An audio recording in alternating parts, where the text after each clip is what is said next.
할렐루야, 좋은 아침입니다. 목요일을 시작하면서 오늘도 말씀을 주신 하나님께 감사드리며 귀한 날 되시기를 축복합니다. 오늘 말씀은 아모스 2장 4절부터 16절 말씀입니다.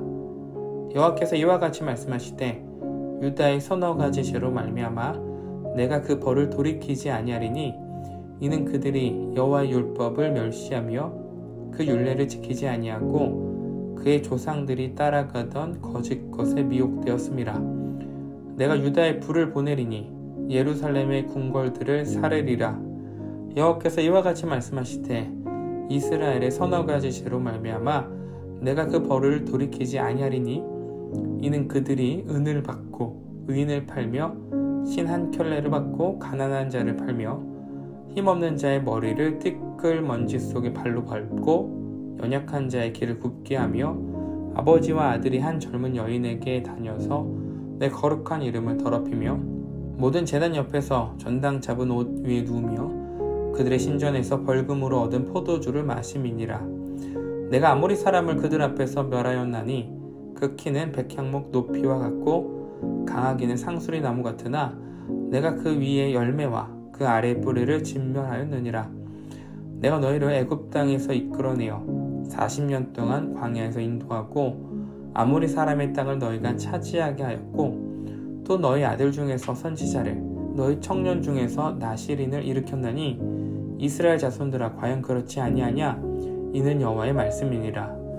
그러나 너희가 나실 사람으로 포도주를 마시게 하며 또 선지자에게 명령하여 예언하지 말라 하였느니라. 보라, 곡식단을 가득히 실은 수레가 흙을 누름같이 내가 너희를 누르리니 빨리 다른 박질하는 자도 도망할 수 없으며 강한 자도 자기 힘을 낼 수 없으며 용사도 자기 목숨을 구할 수 없으며 활을 가진 자도 설 수 없으며 발이 빠른 자도 피할 수 없으며 말 타는 자도 자기 목숨을 구할 수 없고 용사 가운데 그 마음이 굳센 자도 그날에는 발가벗고 도망하리라. 여호와의 말씀이니라. 아멘.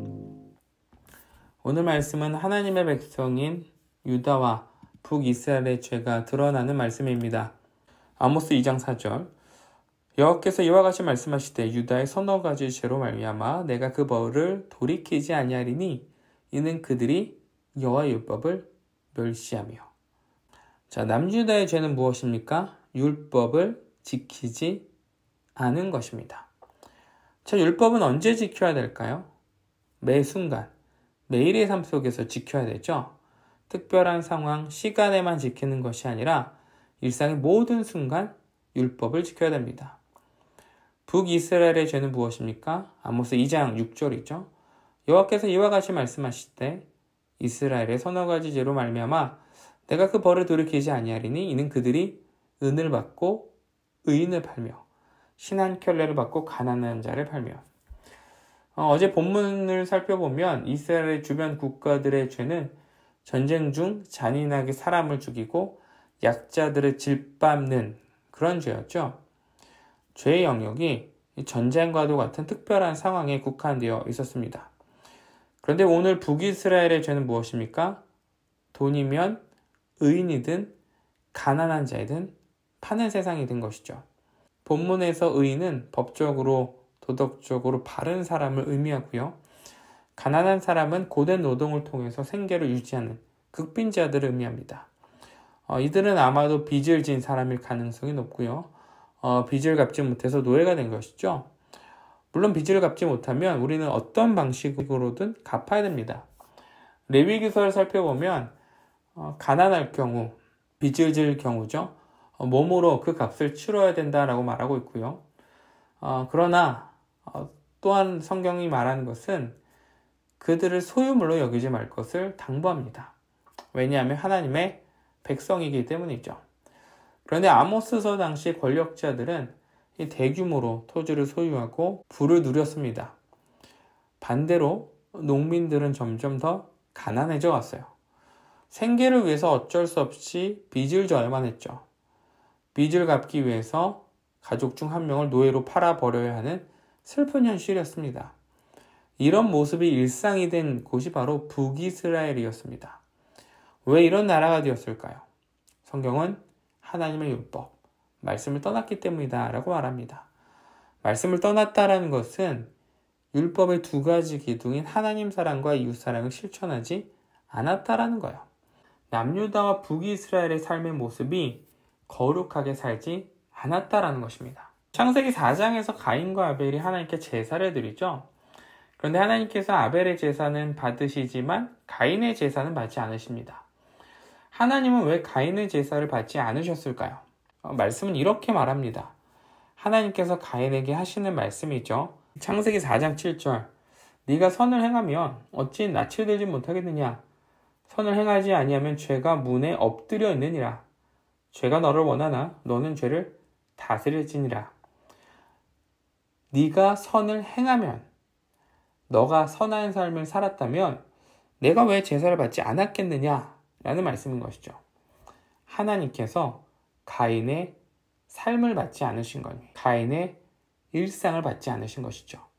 남유다와 북이스라엘의 심판의 이유는 그들의 일상, 그들의 현실이 하나님 앞에 거룩하게 살지 않았기 때문입니다. 그래서 심판이 임하는 것이죠. 이후 말씀에서 아모스는 은혜를 망각한 이스라엘의 모습을 비판합니다. 10절 이하의 말씀을 보면 하나님께서 이스라엘을 애굽 땅에서 어떻게 구원해 내셨는지 이것을 말씀하시죠. 은혜의 순간을 말씀하시는 것입니다. 40년간의 광야 생활 가운데 하나님의 보호하심으로 이스라엘은 그 시간을 버티고 약속의 땅 가나안 땅에 들어갈 수 있었어요. 또한 하나님께서 말씀이 필요할 때마다 선지자를 보내주셨습니다. 하나님을 떠나지 못하도록 이스라엘이 방황하는 그 순간마다 말씀으로 일깨워 주셨어요. 그런데 이스라엘이 이들을 핍박합니다. 선지자의 입을 막고 포도주를 마시지 못하는 나시린에게 포도주를 마시게 해요. 나시린을 타락시키는 것이죠. 어제 말씀에 이어서 아모스 선지자는 이스라엘의 주변 국가들의 심판과 이 남유다와 북이스라엘의 심판을 이 동일선상에 놓고 이렇게 질문하는 거예요. 북이스라엘 백성들아, 너희가 하나님의 백성이라고? 선한 삶을 살지 않는데 너희가 하나님의 백성이라고? 여호와께 돌아오지 않는 너희들 또한 이방 민족과 같이 하나님의 심판 앞에 멸망할 것이다. 이것을 오늘 말씀해 주고 있습니다. 그리스도인들의 삶은요, 일상이 말씀이 되는 자들입니다. 그래서 하나님은 자신의 자녀들에게 세상 민족과 다른 강력한 말씀의 요구를 하세요. 말씀의 거울로 일상을 비춰보면서 거룩하게 살기를 우리에게 요구하십니다. 하나님의 백성답게 살고 있는지, 이웃을 사랑하고 있는지, 이것을 말씀하시죠. 오늘 말씀을 통해서 이 말씀 앞에 나의 삶을 비춰보면서 나의 일상은 거룩하게 살아가고 있는지, 세상과 비교해서 구별되게 살아가고 있는지, 이것을 함께 돌아보는 귀한 날이 되기를 주님의 이름으로 축복합니다. 기도하겠습니다. 하나님 감사를 드립니다. 오늘 아모스서를 통하여서 우리에게 주신 말씀은 우리의 일상이 거룩하게 살고 있는지, 율법을 떠나서 살고 있지는 않은지 우리에게 말씀해 주고 있습니다. 하나님, 먼저는 우리가 말씀을 떠나지 않기를 소원합니다. 말씀을 붙들고 살아가길 원합니다. 그리고 그 삶이 거룩의 삶임을 고백하며 늘 하나님 안에 머무는 우리 모두가 되게 하여 주시옵소서. 오늘 하루를 시작하며 우리의 삶을 말씀의 거울로 비춰갑니다. 내가 하나님을 떠난 부분이 있다면 다시 돌아오게 해주시고, 말씀으로 채워야 될 부분이 있다면 말씀으로 가득 채우며 하나님 안에 살아갈 수 있도록 인도하여 주시옵소서. 감사드리며 우리 구주 예수 그리스도의 이름으로 기도드렸습니다. 아멘.